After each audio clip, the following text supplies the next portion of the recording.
প্রধানমন্ত্রীর রাজনৈতিক উপদেষ্টা ও বিএনপির স্থায়ী কমিটির সদস্য মির্জা আব্বাসকে অপরাধমূলক ভয়ভীতি দেখানো সহ মানহানিকর বক্তব্য দেওয়ার অভিযোগে এনসিপির মুখ্য সমন্বয়ক নাসিরউদ্দিন পাটোয়ারীর বিরুদ্ধে সমন জারি করেছে আদালত।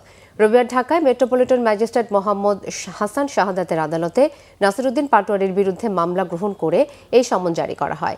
এর আগে সকালে রমনা থানার জাতীয়তাবাদী দলের সভাপতি মোহাম্মদ আশরাফুল ইসলাম বাদী হয়ে এই মামলাটি দায়ের করেন।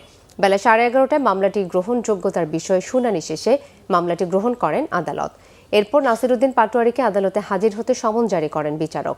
বাদীপক্ষের আইনজীবী নজরুল ইসলাম বলেন, মামলায় নাসিরউদ্দিন পাটোয়ারীর বিরুদ্ধে 3টি ধারায় অভিযোগ আনা হয়, তবে আদালত মানহানি সহ 2টি ধারা আমলে নিয়ে মামলাটি গ্রহণ করেছেন।